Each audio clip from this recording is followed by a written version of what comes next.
to everybody.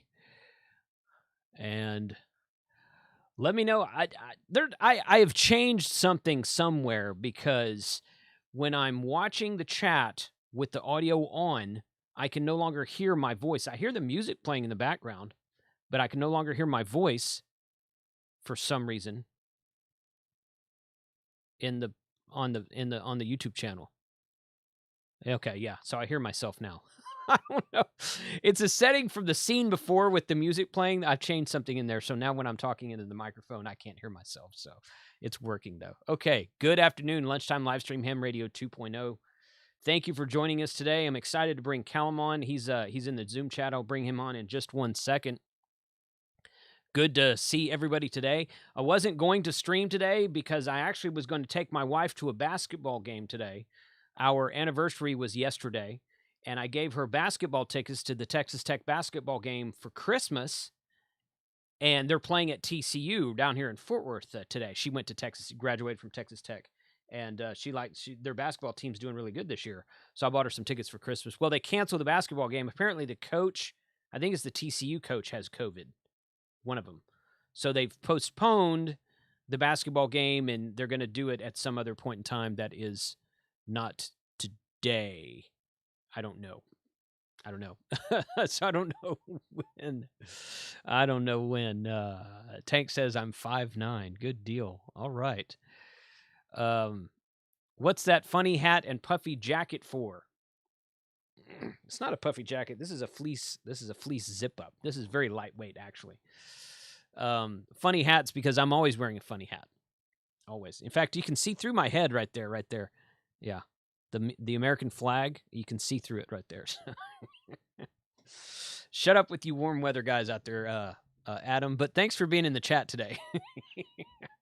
All right. We're going to, you know what? I'm just going to kind of jump into it today so that we can give Callum as much time to talk as we can. In fact, let me do this real quick. I am going to... No, not that. I'm going to switch myself here. I'm going to get in the spirit of things here, and then I'm going to go over there and unmute. And Callum, good afternoon, sir. Good evening in 6:00 p.m. in your time. How are you today? Yeah, well, just checking my audio. My level's all right for you, Jason. Sounds good on this end. You guys let us know in the chat how Callum's audio is. Good. Right. I'm just up, actually, after a 1 hour sleep. I'm like Churchill, you know. Churchill apparently used to have sleep in the afternoon. But I think that's because normally he was slightly drunk at that time. Well, that's probably, I haven't been right. drinking. Awesome. I got the new shiny SRE27 microphone. Okay. Which is a little bit brighter. Anyway, I thought I'd try it out. So there we are. Good. Well, it sounds good. And we're getting good audio reports in the chat, so we're all good. So, lovely. All right. Definitely wanted to do, you came on the show a month and a half ago, I think it was. I forgot to look up that I was date. late. I was late. late. Yeah, you were late that day, but perfectly on time today. It's all good. Oh, in fact, you know what? I there, I got to switch my background on this scene too. So got to get into the DX Commander spirit here. So what's going on, man? How's the shop move been going? I saw that you got the mug, the obligatory YouTubers mug from ARRL. I saw that video earlier today. Oh, did you? Yeah. Did we all get one? I think most of us did. I'm not sure if all of us did, but I know that I know Kyle and Josh. He even sent one to Hayden down in Australia, though I think it got damaged in the mail because Hayden sent this picture of a broken mug. So, but I think most of us got one. Yeah, I didn't think I'd be the only one. I think if you were going to do a project like that, you might as well milk it as best you can. Right, totally. So how's the shop going? Well, I mean, I don't remember being this busy in my life. I got that many things to think about. There's got to be a moral to this story somewhere. What did I do today? So we've been oiling and waxing I've got, I don't know if you can see it on this camera here. This is a a huge oak workbench I've got down here. Mm-hmm. I bought 3 of those and cut them up into various sizes and shapes. Put the router. It's a tool all the way around. Give it a nice Router. beveled We call it a router, but I guess router. Yeah, whatever. Yeah. nice round edge, so you didn't hurt yourself on it. One's a desk for Wendy at about 5 feet. Mm. One is a return for me. So I'm going to have a 3 meter, which is 10 feet work desk with a 4 feet return. The 4 feet return to my HF station, just going to be to my right. My main work area for emails and stuff will be up front of me. And then down here, I'll have a kind of a show and tell area with another camera so I can do stuff there. It should be really cool. And then Wendy, she packs all the bags with the nuts, the bolts, the washers, the fork connectors, and all that stuff. Mm-hmm. She's got a big area to do that with nice new kitchen cabinets underneath. The kitchen cabinets are for all her storage. And there we are. The main, what I call the dirty room, which is the warehouse come workshop area, is nearly finished. I think tomorrow a man turns up, a carpenter. He's measured it all to put, because basically it's industrial racking, right? Mm-hmm. And at the sort of waist height, the working area height, instead of that being racking, that's all going to be workspace.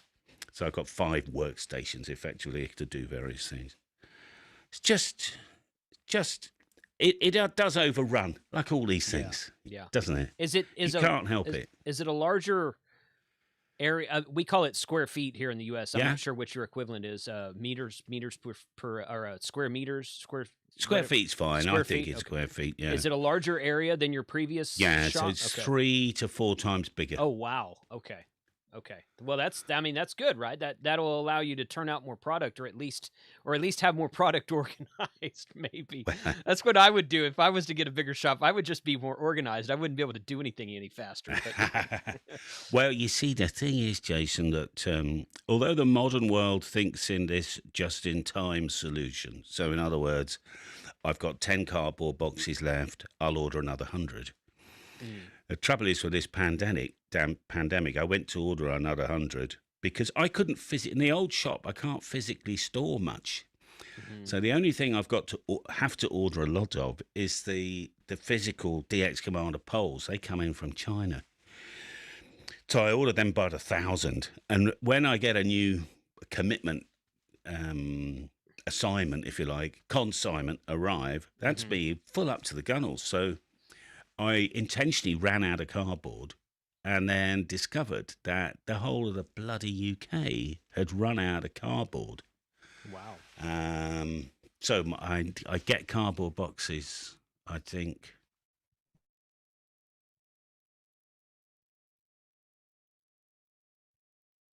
Did I lose you? I think I might have lost him. I thought he was thinking real hard for a second. DX10 wire. There it is. I've got 60 miles of that turning up. Wow. In goodness. Yeah. So February, 4th of February. I just got a notice on my internet here. I'm not jittery or anything. You froze for about 5 or 7 seconds, and you're back fine now. So I don't know what sometimes Zoom will do that to you. So yeah, you said something about how the whole of England being out of cardboard. Yeah. And then you said something about miles of and then the next thing I heard was miles of coax. So it's all good here, but I think that, let me make sure. Yeah, I'm good. I'm good here. So I think it looks like your Zoom session is lagging a little bit. If you can, it is actually, which is extremely annoying. Yeah, yeah. Particularly when this is actually a really fast connection I'm on. Yeah. Okay. So I've got 350 megabits per second on this line download and 35 up normally, which means I started rendering all my videos in 4K just because in HD playback it's actually better quality. And they upload, a 20-minute video can upload in, 10 minutes or something. Right. It's colossal. Right. Incidentally, talking about internet speed, my new shop, I've been guaranteed 1.7 megabit download, Really? which is 5% of what I've got here. Yeah. That doesn't sound like a lot, but I don't know. Luckily, my mobile, if I did want to live stream, my mobile is, there's a pretty good signal on it, and I had absolutely plenty to do some live streaming. Hmm. But you might not know this, Jason, but we've got a microwave link that's going to go in between the house and the new farm, Okay. because it's 6 miles point to point. And all the tools say that we should get a perfect connection. So I've got two Oh, huge Okay. rocket dishes by Ubiquity. In fact, they're a little bit too big. They are carrier grade. Am I still coming through all right? Yeah, you're good. You're good. Oh, okay. Maybe I should have rebooted this machine. Well, Carrier grade. I mean, it's ridiculous. It actually says, carrier grade Rocket M5, 31 dBi dishes. yeah. But I think they're a bit too big. And I'm going to get a man to the house to put scaffolding up so we can get right up to the top. I'm not doing that on a ladder, Jason. I don't know about you and ladders, but in the old days, I used to go up and down ladders. But if I did lose my footing, I would break the ground. Well, can't have that now, can we?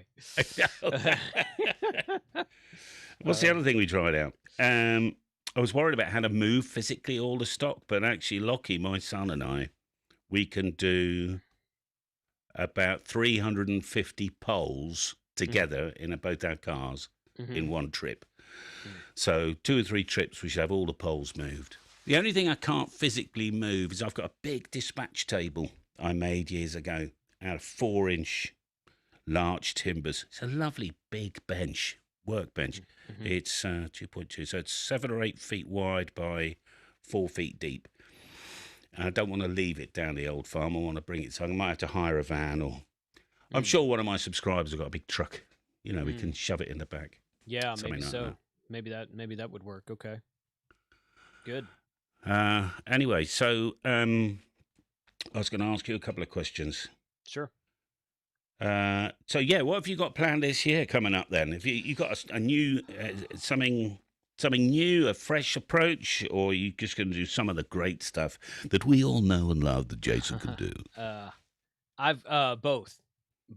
I mean, the answer is both. I've got a couple of new video podcast series that I'm working on, which will be kind of like a playlist inside of my YouTube channel. So I've got that going, and I've got some more interviews lined up with various folks across the board. So gonna be doing this lunchtime live stream. I originally started it because everyone was stuck at home, and I thought I'd do it for a few months and then kind of put it down.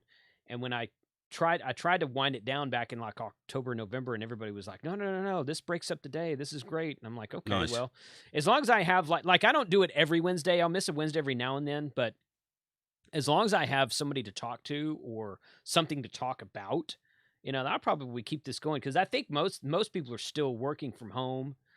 Some people have gone back in the office, but a lot of the people are still not allowed back in the office, or they've chosen to work from home because they want to, and this kind of thing. So one of the guys in the chat asked, so we've got about almost twice as many people watching now as we did when we started. But Don in the chat's asking if that's a new mic, which you already said that, but go ahead and tell people about your new microphone.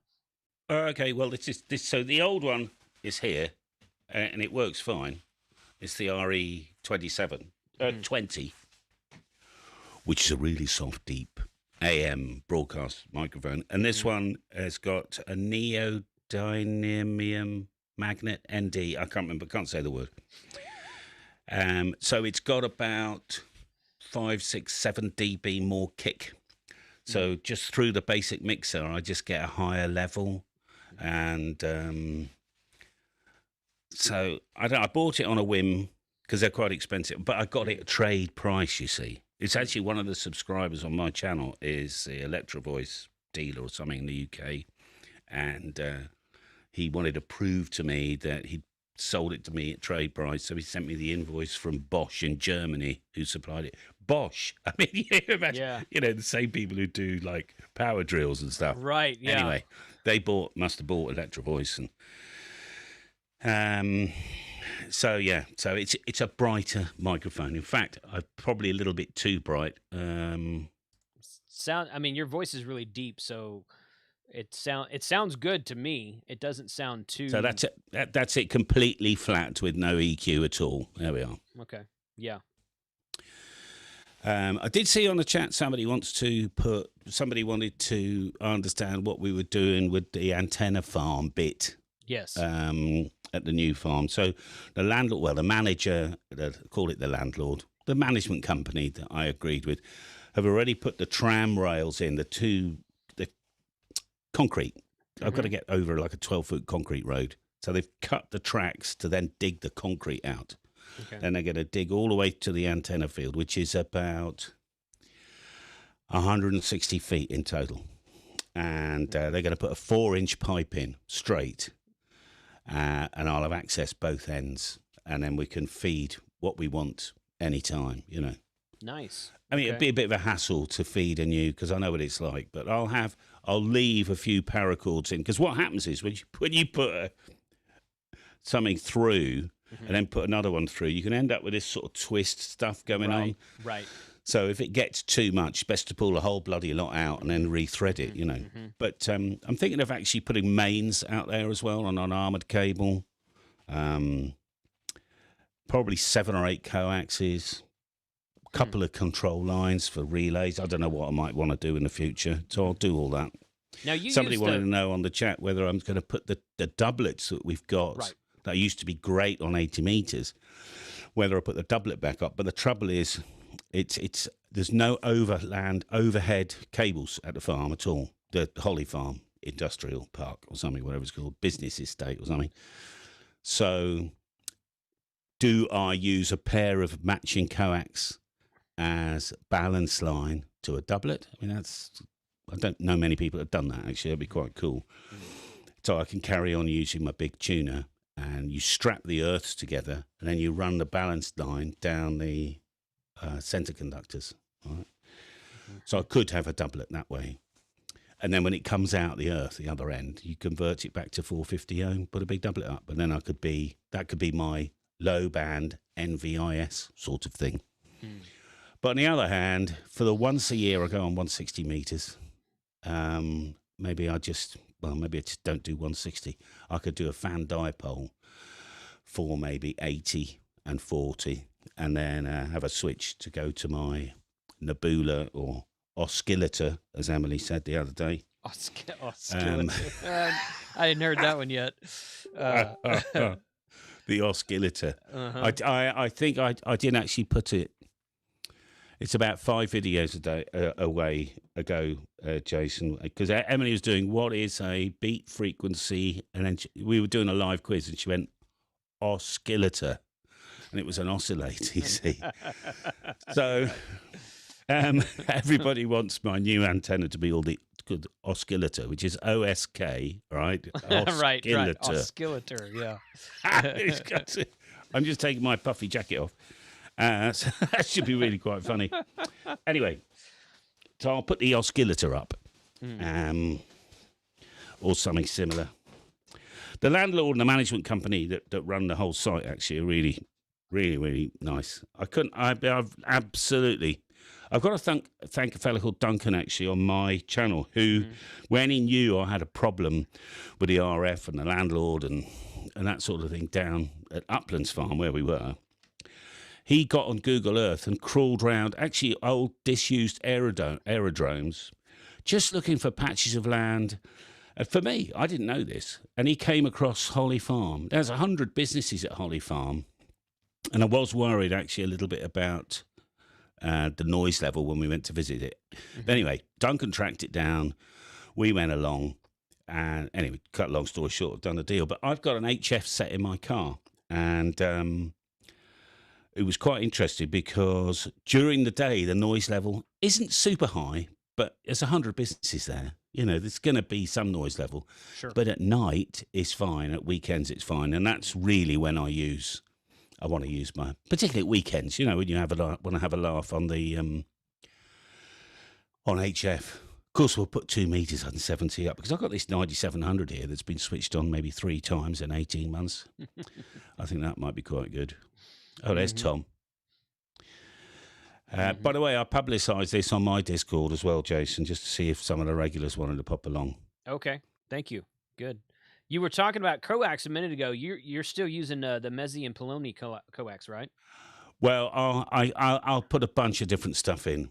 I'll probably buy 100 meters of something called EcoFlex 15, which is a bit thicker by 50% than the Mezzi and Poloni. Okay. I'll put the Mezzi and Poloni in. I've got to rip it out, the old place, and put it in the new place. I don't know, if I've got some odd coax lying around, and I know I have, I'll just probably put it in, you know, because that means I could even have 1 or 2 different receive antennas.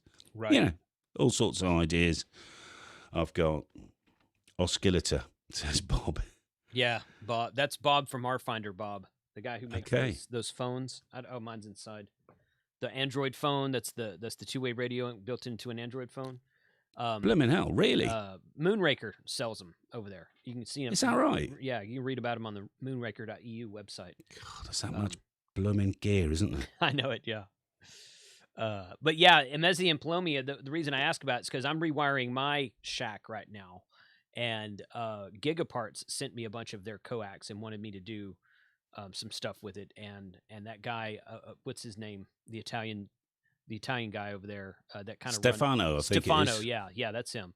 He emailed me some info, and I'm running a lot of their. I think it's called Broad Pro 50, Broad Pro 100, something, whatever the number on it is, Broad Pro something, and it's the LMR 400 equivalent, but the loss on it's supposed to be even less than LMR 400.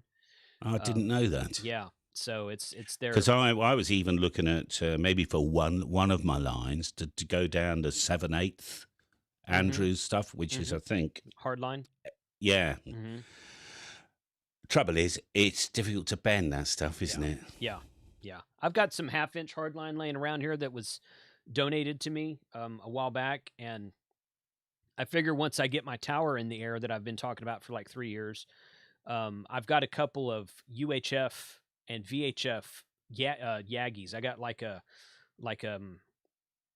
6-element dual band 2 meter and 440 Yagi, and then I have like it's either a 6 or an 8-element 220 megahertz Yagi for 1.25 meters. Yes. And I thought once I get those in the air finally, I'll run some of my 1/2-inch hardline to those because they're on the higher frequencies, right? Yes. So yeah, that's a good idea too, I think. But so anyway, I mean, coax, the more you spend, the more you get. That's one of the, as long as you buy you know, because it's a competitive world out there. I mean, EcoFlex 15 though is how much is that? It's £6 a meter, so 3 feet. So it's £2 a foot. Okay. Which is $250 a foot, roughly. So it's quite expensive. But you said it's 50% larger than the LMR 400 size? Yeah. Okay. Yeah. I think LMR 400, and I'll just read the chat in a minute, is 10 millimeters, or maybe 11 or 12, I don't know. This is 15, so it's a bit bigger. Yeah. Ooh.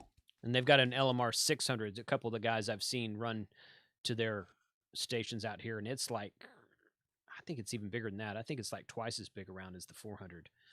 But yes, it is expensive. You're right. Yeah, I mean, if you're buying it new, yeah, it's a pricey thing. Yeah, but what I'm interested in is, although it's flat between the shack and the field, in fact, anybody might know this, and you put a tube in to underground your cables, I believe that over time condensation forms inside the tube, regardless, or you can seal it up or whatever.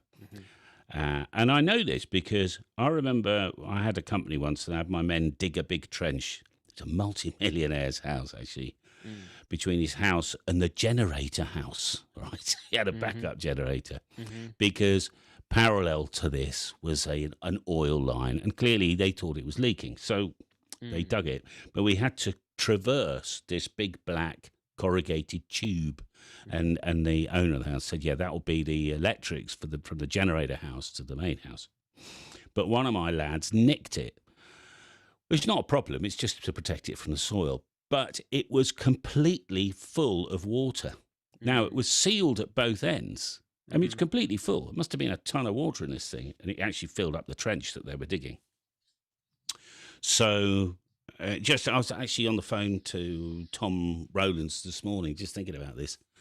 If it is going to fill up with water, regardless of what I do I just drill holes in it before it goes in so that it might drain? Or do I just stick a tube down there every now and again and suck it out? Or do I just, it's underwater? Who gives a shit?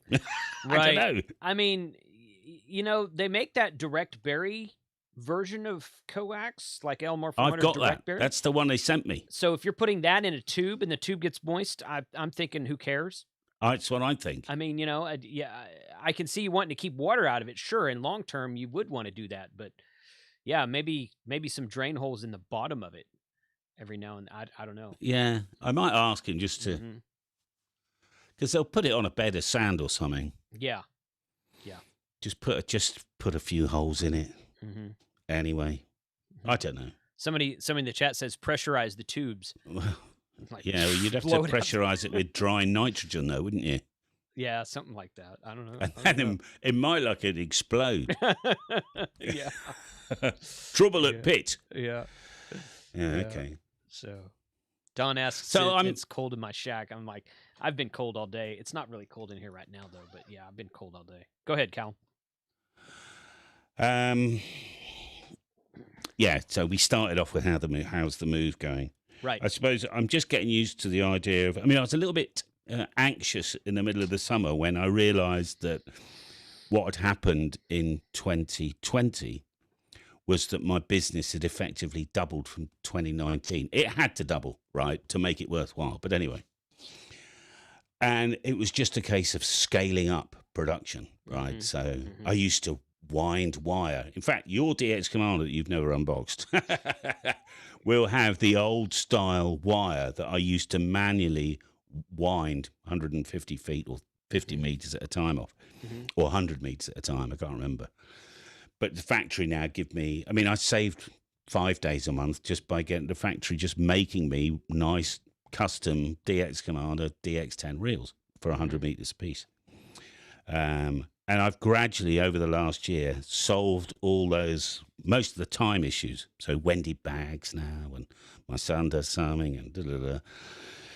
So my main job is managing the suppliers. And what I want to get to this year is doing a bit more of R&D, doing more antenna experiments. And I'm a businessman at the end of the day. And if I think, actually, that's really good, that works, how can I package it up, give it a name, and get it out to market better, cheaper, more economic, higher quality, find an edge for my customers. So it's the R&D, it's in time. Time is, to me now, is becoming more and more important, particularly because I'm about 100 years older than you are, Jason. and my time on this earth isn't guaranteed. For any of us. But I tell you what I want to do on the channel this year, apart from, I'm going to it'll be maintain the same stuff, which is, as you know, Jason, you're never quite sure what you're going to get out of me next time. True. And sometimes I got no idea what I'm about to do. But I want to do some shorts. These are things where I think, for instance, I remember when the Region 1 40-meter allocation changed from 7.0 to 7.1, and in the middle of CQ Worldwide in 2006-7, someone will tell us, it opened that night. It went from 7.1 to 7.2, right? So all of a sudden we got this extra 100 kilohertz, which was a really big deal then. That's about 15 years ago. And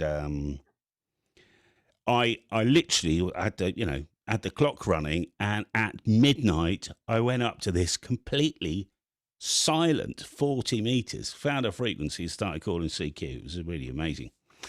It's quite a lot of Europe actually weren't allowed. They hadn't migrated at that time. So, but you see, in those days, and in fact even today, it's easier with a modern radio where I can go anywhere on 40 meters I want to, that I'm allowed. And for is it the general class can't come below 7.2 No, it's the techs? technician. Technician class has CW privileges on many HF bands, but they have phone privileges only on 10 meters. Right. So, Well, so I know that. Oh, I know, but the because when I general, live stream on 40 meters, some of them say they can't go below 7.175. that's it. Yeah. So the general class for single sideband phone can't go below 7.175. That's Yeah. what you're talking about. And then on 80 meters, they can't come under 3.8. Right. Right. So, but the trick there is if you want contacts with that, there's a lot of guys there with HF sets who can't do that because they're general license, is to call CQ under them, but listen where they can transmit. So you say, it sounds like this, CQ, M0, MCX, listening this frequency and 7.226 or whatever. And you set both VFOs up. And once you get spotted on the cluster, of course, they click it, and then most of the time, depending on the software used, their radio will go into split mode. So they transmit on the right frequency, their frequency, but they're listening on my frequency. Now, years ago, I had, some of you youngsters won't know what this looks like, but an FT101ZD, there was an upgrade to that. It was a completely different radio. It was called a 902DM, and I think the M stood for memory. It had a single VFO, and what I had to do, this is in 2003, 4, 5, is go up beyond my allocation and listen to a guy calling CQ, whatever he was calling, and he would be listening on that frequency, but he'd be transmitting on that frequency, but he'd listen for me at like 7.058 and a half. So I'd find that, well, that's interesting. I'd have to hit a button to put that in memory. Then I'd have to spin the dial down, and it was a fixed VFO in those days. It used to take bloody forever. Write it down what the bloody frequency was, because I couldn't remember. And so when I transmitted on 7.058 and a half, but I'm listening now. I can't actually hear that frequency anymore, right? I can only hear, because I've got this one VFO with this one memory button. It was a right laugh, actually. And I made a trip. That was my first time making a trip across the pond on 40 meters. So a lot of people, I bet you a lot of people on this chat haven't crossed the pond, as they call it, on 40, because it's got to be the right time of day, and you need the right gear and everything. It's not as easy as 20. So, in fact, there was a couple of really big stations, wasn't there? I don't know if they're still around. Whiskey 3 Lima Papa Lima was one. Kilo Charlie 5 X-ray Tango Tango Tango or something. There was another really big station. Yeah, I think most of these are in Newfoundland and New York area because they're a closer trip to us. But I remember firing up my radio in daylight at 11 o'clock in the morning, and about 5 and 8, 5 and 9, there's this 40-meter station coming in from the US, and I'd never heard the US in the morning. That's how big a station it was. Wow. Probably running a couple of 3-element Yagis at 100 feet and 200 feet, but he's booming through. And I had a little G5 RV in the garden and my 100 watts. And I called, M0, MCX. And this huge mega station in the US goes, whoa, big signal, M0, MCX. I thought, no, it's not. It's not. No one else in America could have heard me apart from him. Oh, wow. So so people were telling me zing in the chat earlier when you mentioned the DX Commander I've not unboxed yet, which it actually is unboxed. It's just not assembled. So so I took it. But so my wife and I are going to go to the coast. There's a small town in Texas called Galveston, and we have a vacation rental down there that we own, and we rent out for vacation. Well, this is the dead time of year. There's nothing going on down there right now.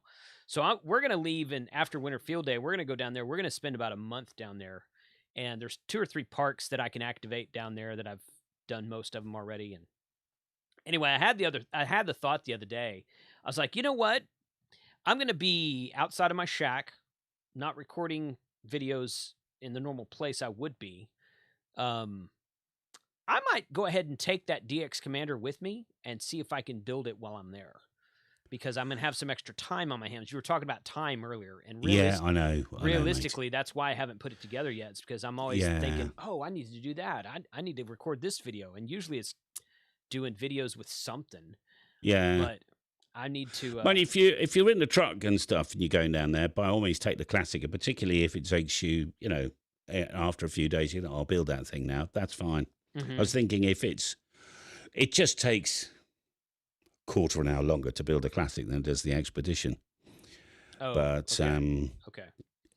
you've seen probably Josh's Fun and Games for the Expedition. They both work the same. Yeah, It's just it packs up a bit smaller, right. Well, I think I think you sent an Expedition to Mike also, and he's going on about that. Yeah, he likes that one. I mean, done, like all good amateur radio operators, he'll use all sorts, just right. So it's it's not. I haven't taken him off my Christmas list or anything because of the last video he did. He wasn't using a DX. He wasn't Commander. using. He used that Pac-10 and that one he did in Texas. Yes. Yeah, and see, he's down there now too. So he's like 2 hours north of where my house is down there, and he just moved. He just moved like a week ago. He actually doesn't have a house yet. He's staying in a hotel that his company put him up in. But I was like, dude, you got to find a weekend and come down, and we'll just go activate 2 or 3 of these parks around here. And he's like, yeah. So I might even get him. I was like, okay, tell me the best steps to put this thing together. And he probably won't have time to stay and help me, but at least he can give me some pointers on how to do it. So Hayden made a great 20-minute video of building his. I have not. Okay, so I got notification of that, and I thought, I need to go watch that, and I never went back and watched it. So good. That's fine. I'll go watch that. Yeah, the only thing a lot of people do wrong is because Wendy puts 17 nuts, bolts, and washers in the kit, and in fact, the kit only needs 16. But I insist on supplying 17, right, in case we make a mistake, and then I've got somebody telling me that they're short of a wing nut or something, Right. But because of that, and Wendy never seems to make a mistake, is that there is enough space on the driven plate to put all the nuts, bolts, and washers. So people, without reading the manual, they go, I'll just put all these in. But in fact, you don't need to. Oh, okay. Read the manual. Yeah. Okay. Is the manual... Is it? Do you have a soft copy of it, or did it come with? Yeah. Okay. It's just DX Commander User Guide. That's what I call it. DX Google Commander. knows it as that. I can find that for sure. Yeah. I just want to put a shout out to John Gendron, who I seem to remember gave the girls on one of the quiz live streams about 6 months ago a ton of money, and Emily periodically asks how John is. So hello, John.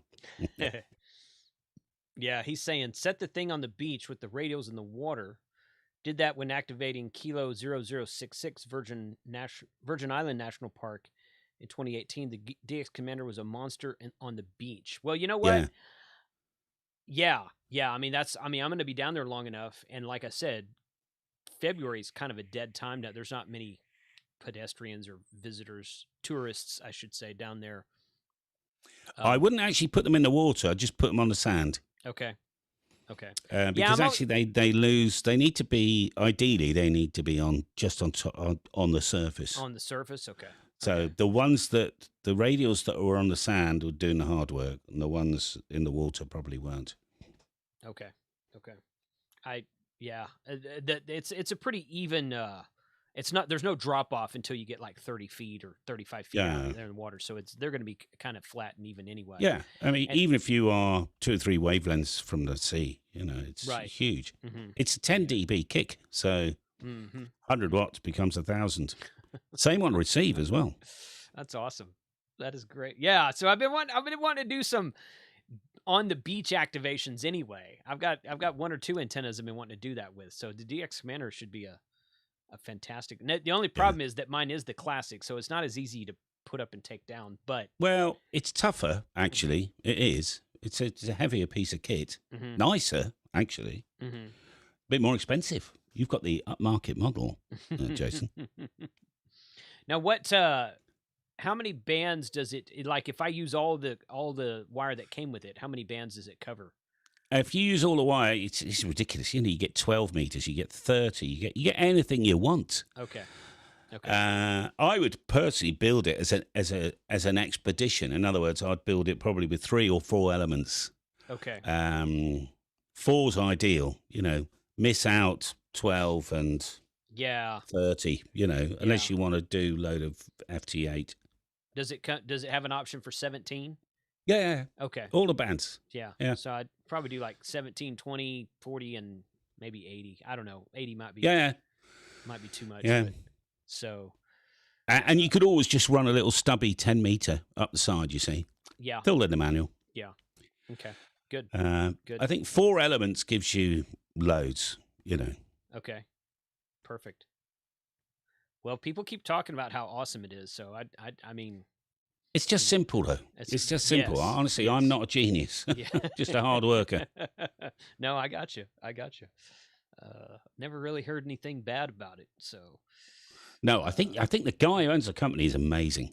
Actually. I bet. Yeah. Awesome. Cool, man. Well, hey, so when this move you're doing, you said you still had to move all those poles over there with a couple of truckloads. What kind of time frame are you looking at to get everything set up? Well, I actually want to get all the stock over there by the weekend. The reason we want all the stock out is I made a series of videos last year just for fun, really. It was called All About the Secret Room, right? Because we needed more space, and my son and I built this huge scaffolding rack. I actually want to salvage. I was just going to leave it there. But then I realised I needed the 2-inch steel scaffolding. It was quite heavy stuff. Mm-hmm. And I cut it all up with an angle grinder. But I want to salvage it all to make all the bases for Wendy's table and mine and everything else. I've got a design in mind. I've bought those really nice, I think they're called handrail connectors for 2-inch scaffolding, right? But they're handrail connectors, so they're not big scaffolding connectors. So I can make this lovely frame, stick the table on top. So that's Monday, Tuesday. Well, I'll take a couple of days off from the big move next week to get a load of product shipped to people that I can ship. It's a shame to, you know, some guys just ordered some wire or a pole or something to make them wait. So I'll do that probably Monday, Tuesday, and then I'll be able to. I've got a new angle grinder turning up. I was going to get a battery angle grinder with a 1 millimeter. So it's 25 1 mils in an inch. So it's quite a thin disc. Cuts steel really easily. I was going to buy a battery one, but they're like $200 and something, whereas the mains one was like $40. I thought, oh, just get the mains one. It's not like I'm using it in the field all the time, you know. I'll just plug it in. So then I need to cut all the steel up into it's like a big jigsaw. Put it all together. I'm really looking forward to that, actually. I built this one years ago, but just looking forward to that. So that's next week. And then the only thing, I mean, we can move the drill press, Lockie and I can, all the bits and pieces, my HF set, the computers, the internet goes in on the 25th. When's that? What day is the 25th? 5 days from now. So like Monday. Oh, right. So Monday I will be down because I've got to wait for the engineer to turn up, you know, and plumb me in. I'll get a phone and internet. And it's cheap as chips, as they say in the UK. Have you heard that expression? Do you have cheap as chips? Cheap as chips. No, I don't think I've heard that. Okay. One. Yeah. So a bag of chips, French fries. Sure. British French fries, which are about 1 inch thick, right? Yeah. Fish and chips. It's a bag of chips, a pound, you know. So the internet is cheap as chips because it's not very good. But it gets Wendy on her email, me on her email. And then when I want big bandwidth in the spring, we'll put the microwave project in, which should be really good fun, actually. Good. And that's it. And then I've just got to wait for a ton of stock. Well, the cardboard boxes to arrive. 60 miles, 100,000 meters of DX10. And then I've got 150 12-meter poles turning up February, March. Another 50 Nebula poles, the 18 meters. Nebula poles. And there we are. I've got a plan for the 12-meter pole, which is, that might be called the oscillator, actually. Oscillator. Somebody which came along is, in the chat earlier and said that Emily should name all your stuff here. I know. going forward. What I might do is actually ask people. We'll have a competition one night where we'll sit Emily down and we'll get her to read words out. Right? That's good. Because if you haven't seen a word in your Yeah. brain, you've just Yeah. never seen the word, it's very difficult to pronounce it. So, for instance, capacitance, if she hadn't seen that and it just all came out, that was another funny one. Capacitance, I don't know. Also, she'd never seen the word Ecuador like the country written down. So when she pronounced it, it was Ecuador. equator. That's good. So, yeah, that's what I'll do. Good. I don't think I occasionally read over to the chat. Bob wants to know if an oscillator is a villain or a superhero. Right. Yeah. I guess that'd be.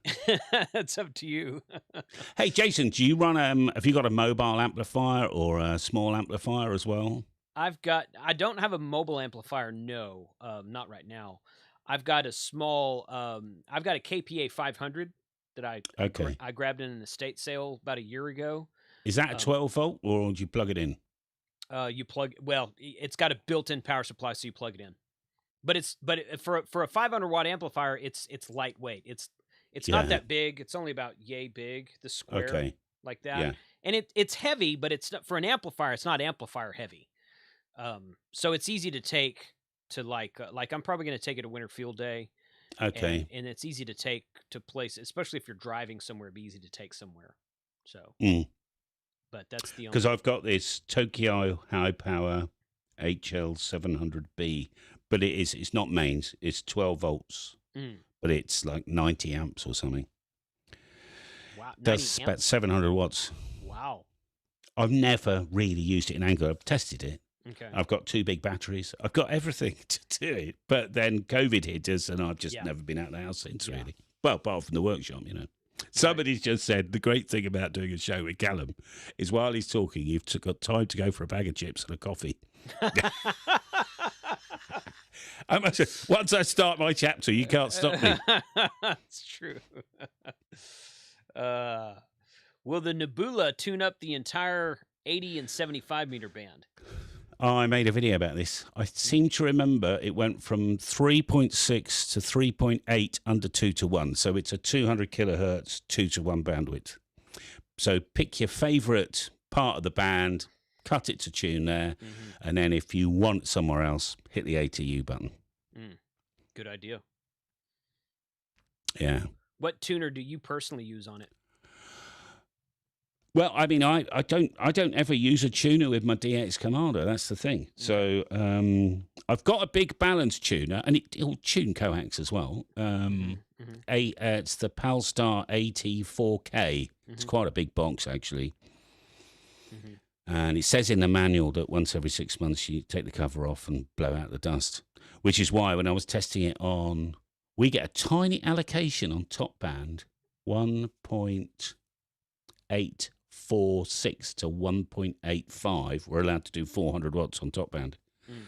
So I thought I'd give it a go. And it made a whole crackling sound. So, my feeling is I probably need to blow the dust out. Okay. Power source, Bob says. Well, I use a couple of batteries, actually, a couple of big leisure gel batteries. You got to remember those 90 amps are right on the tips of the peaks at full power. So my peaks are probably 60, 70 amps maximum. And the cables are about the size of my little finger that I use. I completely overspec everything. And I do get some voltage drop down to about, I think, just under 12 volts doing that.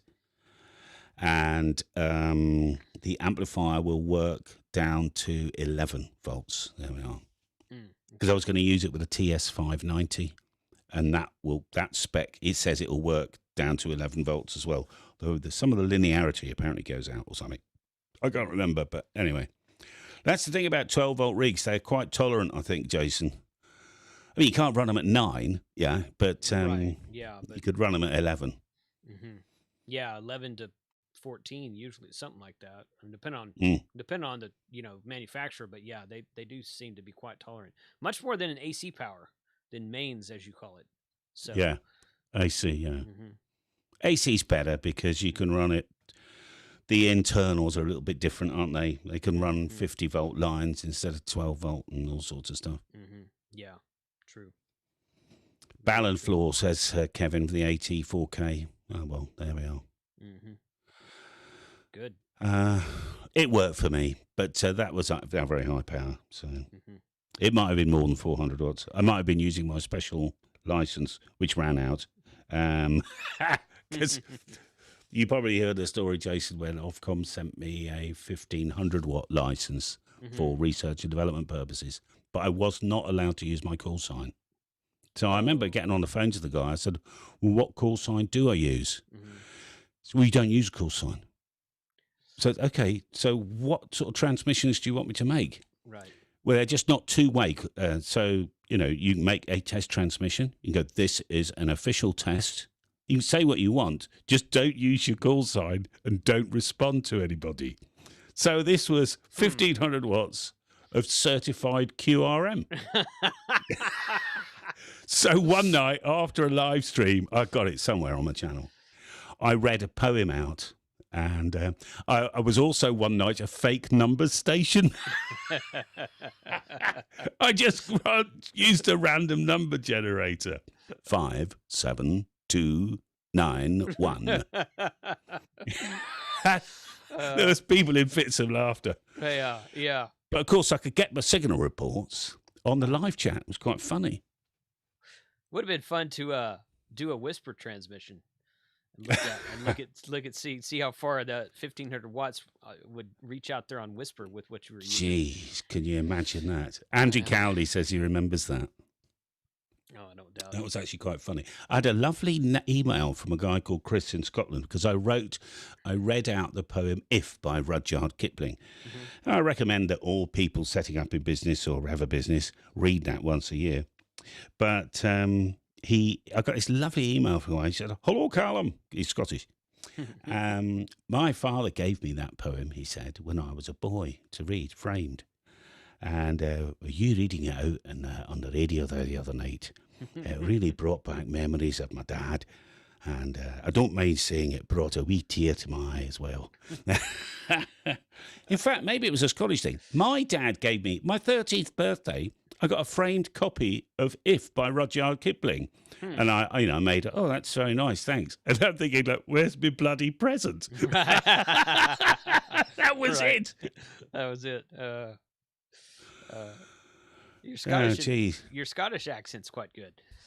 Oh, I used to, I'm not anymore, but I used to be, I'd have to speak Scottish for about a day for it to come back. But you see, at home, my mother absolutely insisted, because we were brought up in England, but it was a Scottish family.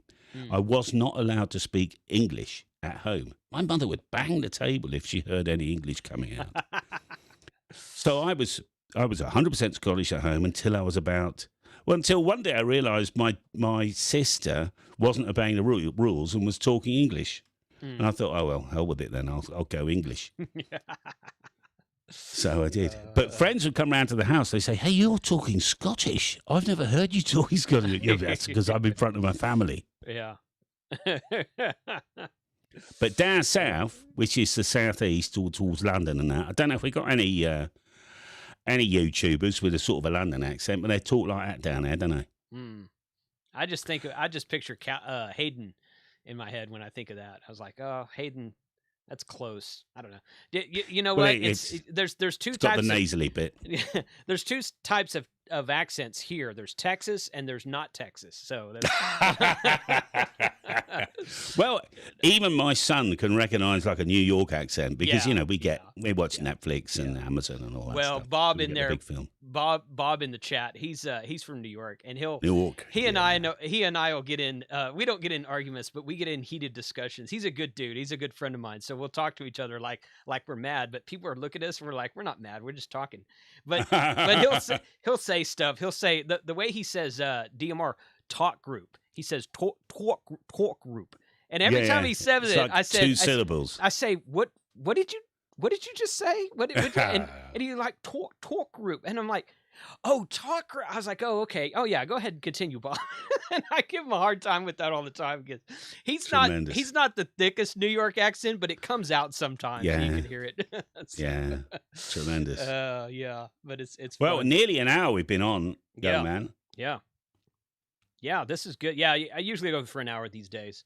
Mm. So Ray Novak's in the chat, and he's asking how the move went. That's what we've been talking about off and on for the last hour, but he's not completed yet. But hopefully, get the majority of everything moved this weekend, is what he's saying.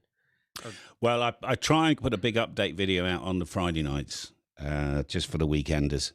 Mm. So, what's it, Wednesday now? I got to wrap. I've got 4 or 5 days of video that every night I just suck off the camera and do a rough edit, and then tomorrow night I'll really trim it down because it gets like too long. I like to ram it down to like 12 minutes. Mm-hmm. Yeah. Although my last week's video was 22 minutes of me drilling holes. And I saw that one when you were leveling the leg underneath the wooden block. Yeah, I saw. Yeah, I watched most of that one. So occasionally I'd lift my head up and I'd chat, Yeah. like I do.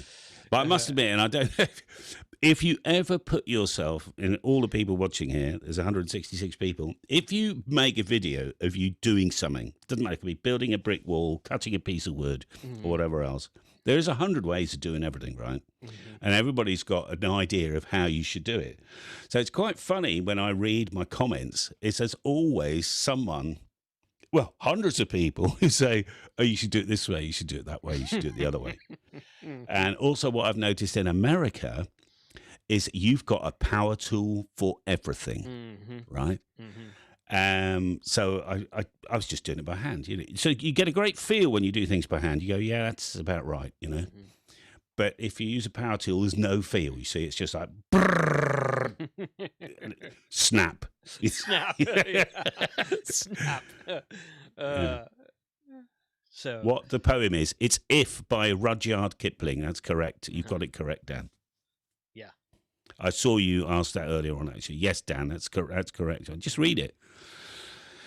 I might well do a video of me reading If by Rudyard Kipling.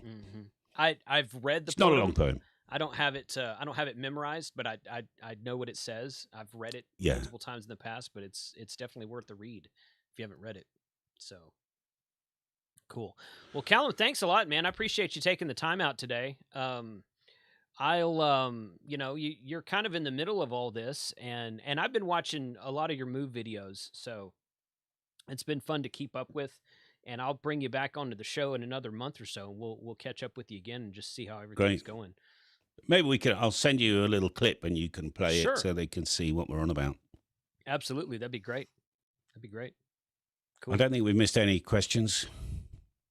How much would a large tree affect the nebula if the tree was in 10 feet? I don't think anything. Hey up, says Tim. In fact, there's a good experiment. My son and I are going to go out with a couple of UHF walkie-talkies. We'll go a mile away, and we'll get some signal reports. And then I'm going to stick him the other side of a forest and see how much attenuation there is. So that's that's my video, Jason. Yeah, that's a good idea. No, that's a really good idea. So, but on HF, I don't think there's trees have any effect, unless it's exactly 10 meters tall or something weird like that. But I don't think so. So what's the next video we can expect to see from you, Callum? I got a couple of shorts that I'm just going to rattle off. Like today's ARRL mug was a short. Oh, good. I've got a talk on Saturday night, my side, 10:30 at night. It's not live, but I'll record it and use the best bits. So that's coming out. I've got all sorts of antenna videos in my mind. I just want to find time Find time. to Yeah, do. I hear that. I hear But that. as long as I get my big update video out once a week at the moment anyway, then I feel I'm keeping the handle turning and supporting my way of supporting the guys that supported me, because a lot of people gave me, you know, $10, $20, $30 and stuff. What a big move. So thanks Good. again to all of them. Cool. So yeah, tomorrow night, Friday night, is just another what we've been doing this week. And there we go. Good. Yeah. We're doing our happy hour Friday night, but we do it at 8 o'clock my time, which is like 2 a.m. for you. So Yeah, I know, it's mate. probably a little It's bit just late for you. It's too, yeah, unless I've got some young Siberian girl around here. that might be the place to bring her, man. So it's all good. It's all good, man. Well, thanks again, Callum, for being on the show. Great stuff. Glad to see the move is going well. Be excited to see, you know, kind of get a video tour of the shop once you get it all completed and set up. Yeah. And everything like that. That'll be fun to see as well. So appreciate you being here today. No worries, mate. I'm just replying to someone on the chat here. So I'll see all the best. And see you guys. I'll see you all soon. Thanks a lot, Jason. Bye-bye now. You bet. You bet. Thanks. Have a good one. All right. We will switch over there. And so thank you for joining us today, guys. This was always fun. Getting Callum on the show. Ray Novak, who's in the chat or was a second ago, I think he's probably still out there listening, was invited to come on the show and talk to us about some ICOM stuff, and he's waiting for some information on, you guys have probably read about the new firmware for the 7300 and 705. So I've invited Ray to come on to the show and talk about that. Timing is really kind of up to him. I'm just letting him tell me when's best for him. And then Bob's going to come back on the show maybe if Ray doesn't come next week, then Bob will be here next week on the 27th. So we're going to do another show, lunchtime live stream at noon Wednesday, Texas time, on the 27th, a week from today. And then after that, I'll be in Galveston for a week, and I'm going to try to do lunchtime live stream from Galveston. We'll see how that goes. So that may or may not go well, and we'll just have to figure that out once I get down there. But join us tomorrow night for Thursday night ham radio, which I think starts at 5:30. Let me look that up real quick. 5:30 tomorrow night. Oh, T.O.'s already got the playlist up. What do you know? Let me put that in the chat real quick. There we go. 5:45. Well, I have a video going at 5:30. So this is not a completed list yet. This list will be added to between now and tomorrow afternoon.